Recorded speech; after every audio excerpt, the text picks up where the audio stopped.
South Africa gets somewhere. And it's unfair for us to use these social media platforms to pull each other down.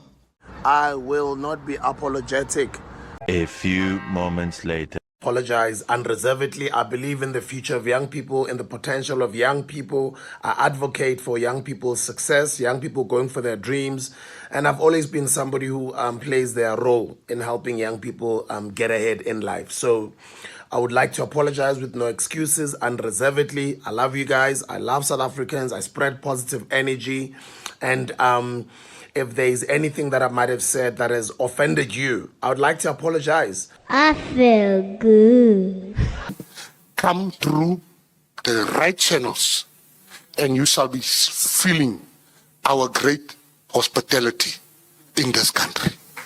Born in South Africa. Hey, she's South African, yo swine! She's South African, yo massa! She's fucking South African. Bye. A few moments later. So excuse me talk about Miss South Africa looking like this because that's just what's happening in my life right now. And this is how I choose, you know what, whatever. It never really ceases to amaze me how South Africans and people actually in general, like in France, that guy wasn't French until he saved a baby from a burning building. And then all of a sudden the government that had refused to give him citizenship for the longest time, even though he'd lived there, I think like nearly his entire life, suddenly he was French now that he had saved a baby from a burning building. And now in South Africa, we have a similar situation with if this girl were to win Miss Universe, are we still going to be like, she's not South African? I just think it's really problematic because as soon as she was born in South Africa, she was South African effective immediately, like effective and immediate as soon as she left that womb. So it is what it is, guys. It really is what it is. She's born in South Africa, raised by South Africa, therefore she is a South African. She can't call Nigeria home, even though her parents may be Nigerian or wherever they may be from. Like, that is beside the point. So if she was a white girl and she was half French, half something else, you guys might have never even noticed. If her mom, like, you might have never even noticed. But because her name is what it is, now it's a big deal. But you guys have people from cricket teams representing, maybe it's because it's not a singular person, but people in our cricket teams, in our parliaments, in different sectors of the South African, I don't know what to say, like ecosystem, whose parents are not South African, but they were born here, that you may know or may never know of. And this girl has to suffer because she's black and she's female, and it's a pageant. Choose the parents she was born into, sure, or from, or by. Sure. So, Mina, my issue is the whole thing around here for me is the energy we are giving to this. Number one. Yeah. Oh, sorry, the lights. I'm in my makeup room. Lights are not on. I also cracked my screen. Excuse, guys. Let me try and switch on the light. Sorry. Is that better? Yeah. So for me, it's the energy, right? I'm saying, for me, the energy is misdirected. And I understand people are frustrated. I'm also frustrated about the illegal immigrants that are destroying our country. Yeah. I am frustrated, right? Yeah. But I have my senses at the right place and my emotions at the right place to know not to now use my energy and my anger towards this young lady. Sure. There's Home Affairs to deal with that is responsible for the gap that we are in right now. Yeah. There's over 1 million illegal immigrants in this country destroying the country. That whether this girl is in Mr. SA or not, it's not going to change that. Sure. Right? However, it's like we are forcing somebody who is illegal to be a part of this pageant. Right? So, Mina, what makes me sad, I'm very pro-women. Okay. Right? What makes me sad is that women in this country are at the bottom of the barrel in every sphere, every industry, everywhere. Very true. But instead of the part being maybe a black male or in Tontoni. Another top part that is pressing on is another black woman that is hating on the other black woman and pressing them and killing them and sabotaging them and doing all these negative things. Sure. Right? So Yeah. for me is that because she looks weak, she looks It is that. fragile, it's Yeah. easier for us to attack. That is my stance. So it is exactly that. I spoke about it on radio yesterday. I said South Africans have found it easier to attack black women because we are weaker. We are seen as weaker. But also people that contribute is black women themselves. Number one, I spoke about the fact that I wouldn't be part of an organization that is dishonest. There was proper vetting that was done, proper research was done, proper documentation were received. She is South African. Do you understand? I understand where people's frustrations are coming on, but now my opinion, and I said, because I don't want to go into depth about this, my opinion is based on facts, factual, things that I have gone and seen for myself, investigations that I've done, because also my reputation could be on the line if it's not true, right?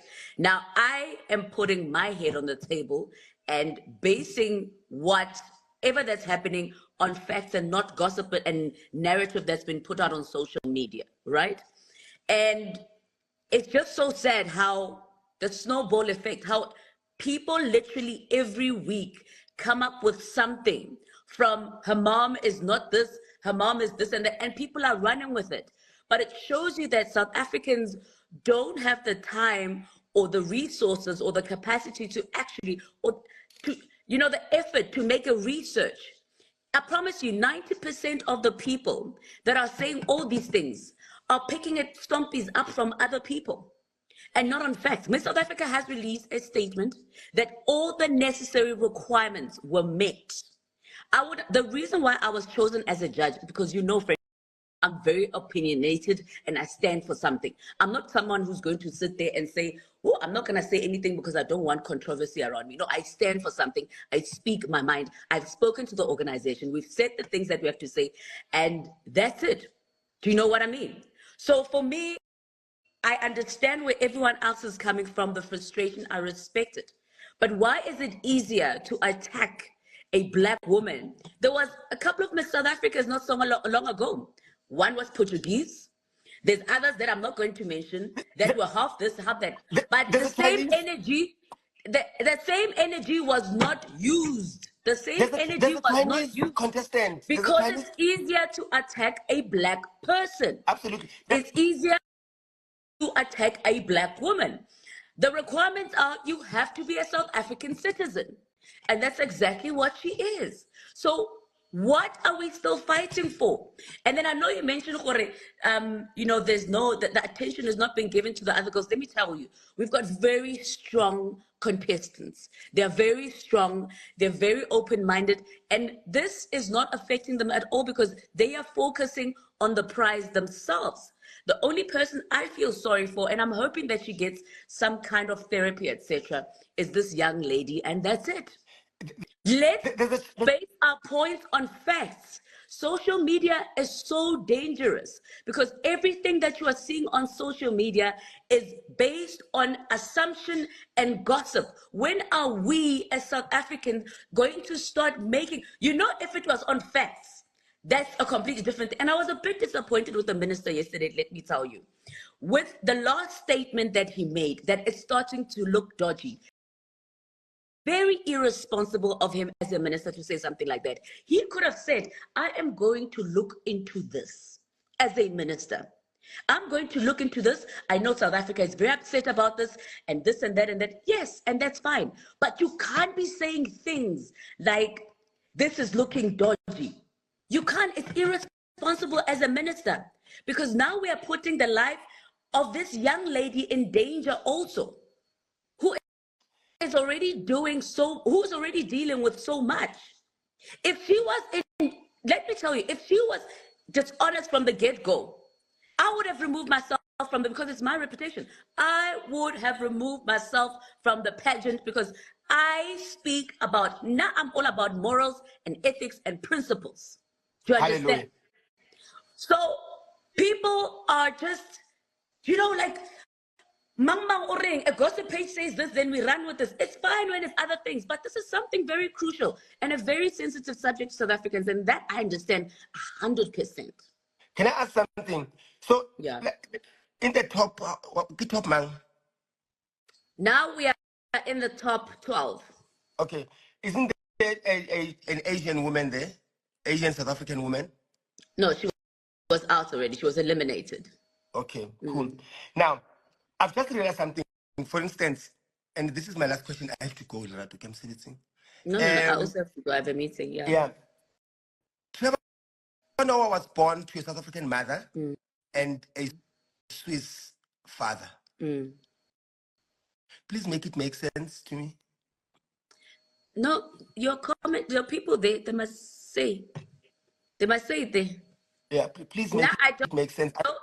There's a long list. It's just that we don't want to throw other people under the bus. And, you know, it's just so sad. People don't want to have fruitful, mature conversations anymore. Now, once you swear at me, you've lost the battle. Do you understand? Once you swear at Somizi, you can express yourself without being vulgar and being disrespectful. I know where this is coming. The frustrations that you're coming. I was born and bred in Soweto. I know the problems that are facing the young people from Soweto because I am there 24/7. I work with these young people. So I know those things. Hence, I say, if this was happening, I wouldn't be sitting here endorsing something that I know it's not true. Do you understand? But anyway, it is what it is, friend. People are, yeah. Yeah, but we needed to talk about this. And like I said, there is nothing wrong. We can't all agree on the same. No, on absolutely, 100%, 100%. We can't agree. And to those that don't agree, they have their reasons, and they have the right. They have the right to challenge to those that are not agreeing with them, as much as those that don't agree with them have the right to challenge. And for me, it's just about being civil and being adults, and that's it. Yeah. And someone says, Lerato, you are very wrong for saying Gayton. Well, when I selective hearing, you have selective. I literally just said what he said at the end of the statement. I found distasteful. The rest of the statement was great, but because you have selective hearing, you want to hear what you want to hear. It's very few percentage of people that will actually listen to the entire statement. I said what he said is right? What he said he had every right to say, but the last part of it I found distasteful. But because you have selective hearing, which you need to accept, some of you don't want to, you hear what you want to hear. Everyone is entitled to their opinion. Everybody is entitled to your opinion. But let's be responsible with our opinions already.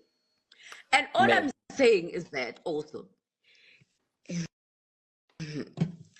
watch the 10th, that's all. I hope to see you on the 10th. It's on the 10th. Yeah.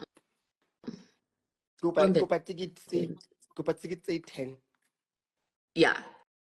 When I don't know how I'm gonna get them. I don't know how I'm gonna get them. I get that right.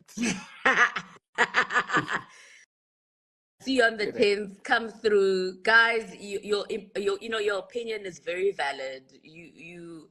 We understand your frustrations, but also take a moment to sit back and actually do proper research and ask yourself. Don't jump on the bandwagon. Now I believe, now especially you and I, Somizi, I believe we have sober-minded followers. I'd like to believe that don't jump on the bandwagon. Then think for themselves. Do you understand? That think, you know what? Before I make this opinion about something, and I get a checker. Don't go and check on social media. Don't go and check gossip pages. No. Do proper research. Home Affairs, do something so that you can come back and come with solid and concrete evidence before you can. Let's start being responsible about the things that we say. Those are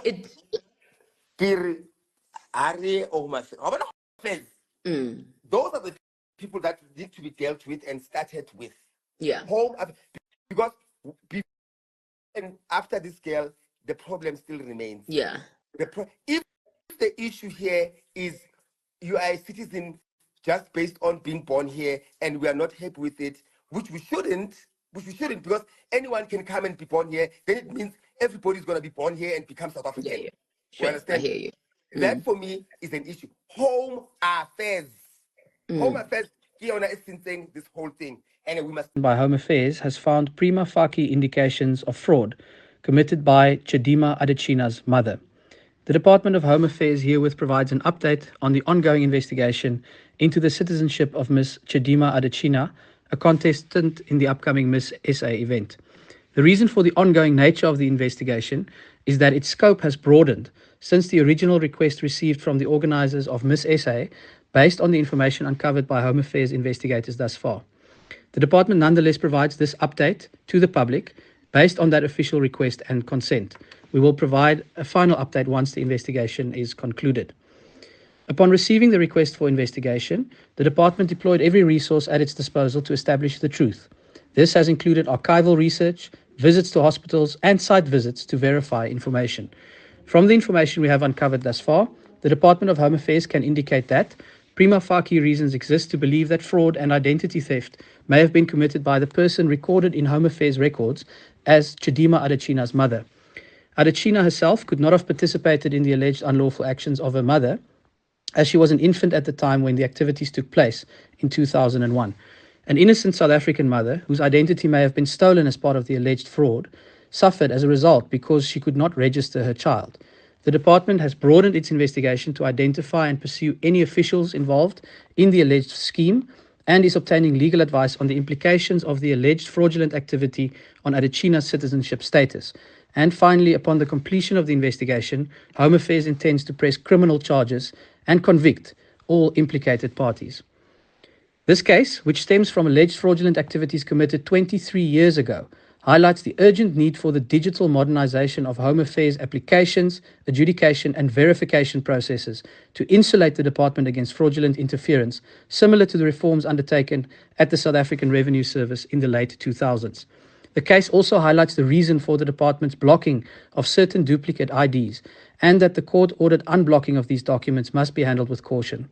Throughout this process, Home Affairs is guided by our commitment to both restoring and upholding the rule of law as well as the rights of all parties.